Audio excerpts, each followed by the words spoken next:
I have an update about an Am I the A-hole thread. So I did this video about a week and a half ago, and a couple of people made a comment that there was an update.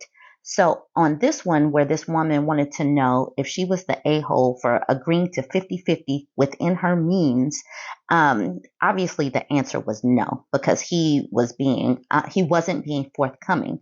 But come to find out, he was in extreme debt and didn't tell her. Let's get into the update. I'm thankful that people swoop in with the comments to let me know these things because I wouldn't have gone back to check. So this update was actually posted 6 days ago. So this is what she said. Hi everyone. This got way bigger than I intended, so I figured I'd do a follow-up. So the last time I posted was Monday. Monday as a whole was spent just sorting through what I felt and what to do next. There was a lot of silence and a lot of anger and a lot of Reddit advice, some of which I found very insightful, some of which was less so. Also, some people think I made this up as part of a viral marketing sponsorship between Buffalo Wild Wings, Audi, and Zillow, which honestly would solve the money problems if true, but alas, is not the case.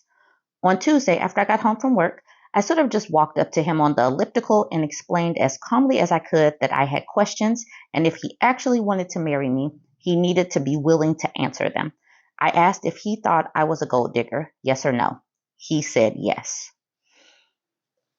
I told him that I wasn't willing to be in a relationship where I have to prove myself by sacrificing any sort of stability, and that led to a bit of a screaming match and eventually a confession.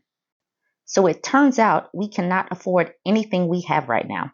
We are in serious credit card debt. The cars are both on the verge of being repossessed, and I did not know about any of this.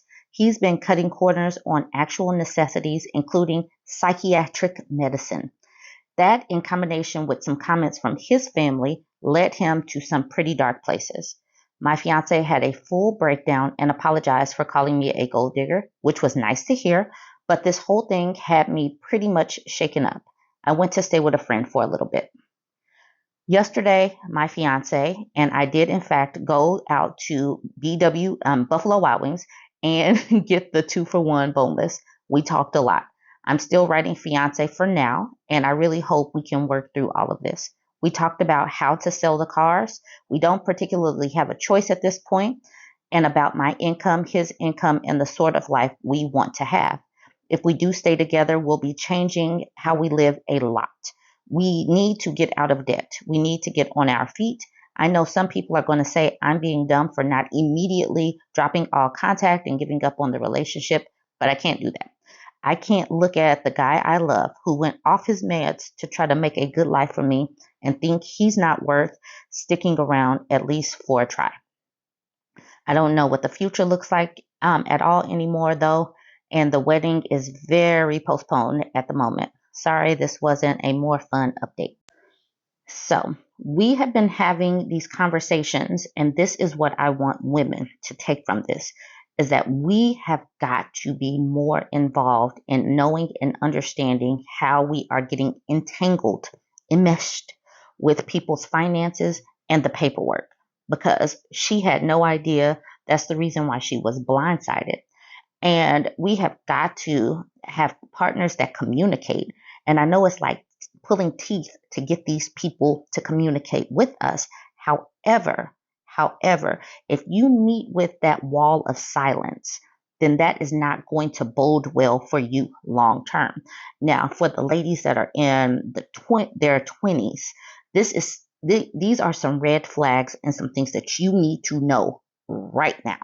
Because as we become busier in our lives, our relationships, our children, our careers, it will be easier to put these nagging thoughts in the background and not explore them a little bit more, which will impact your life going forward, your retirement, all of that stuff.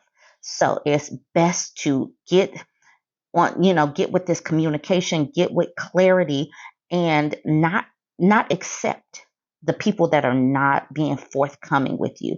That needs to be a boundary, a hard boundary, because financial health, even the financial health of others, can impact your financial health. And financial health does impact your mental, physical, and emotional well-beings. So that is my take on it. So you guys can stop that right now unless you want to hear some of the comments. So this person reiterated, went off his meds to try to make a good life for me. So then her response to that was, girl, your man's decision making is effing rotten. Kids make better choices than he is. He got you both into a serious financial position, and his response was to lie, go off his meds, and try to make your finances worse and call you a gold digger. And then she says, you're the a-hole to yourself. Recognize that, yes, those thoughts and feelings of love and the softness and empathy come in. But at some point, self-preservation has got to click in. Now, I don't know if this woman is going to hear anything, but I'm talking to the women that can be saved. Self-preservation needs to click in. And then the next person says, she's Delulu AF. Yes, this is delusion. She's still thinking more with love than self-preservation, and it's going to bring her down as well. So this person started asking some questions. Because wasn't the first post about how he made 4 times as much as she did? So where did it all go if not to bills? They're not just losing one car, they're losing both and possibly the roof over their head. Yes.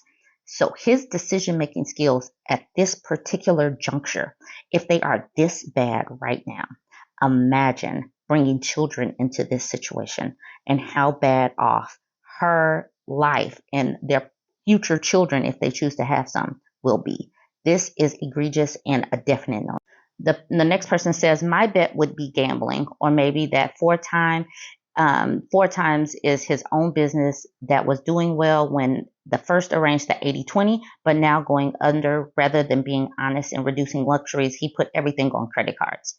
That could be it as well. This is where also, like I was saying before, understanding the financials and being with somebody that's more clear is important. This is what I really want to touch on, and this will be the last screenshot. She said she probably already has maxed out her credit cards that she doesn't know she has. Been there, married, and divorced that. It doesn't end pretty. She's in a relationship based on deceit and lies. Recognize that if he is lying about these things, he could be lying about other things, and that this is a whole situation built on a house of cards. This person said, my ex-sister-in-law started taking out loans in my brother's name. Get a LifeLock today. Hide all financial records. This isn't going to get better. Time to move on. Be glad you know now instead of 10 years and 2 kids later. Exactly. That's what I'm talking about. Once kids get brought into it, man. Anyways, you guys go ahead, jump in the comment section. Tell me what you think. Like, comment, share.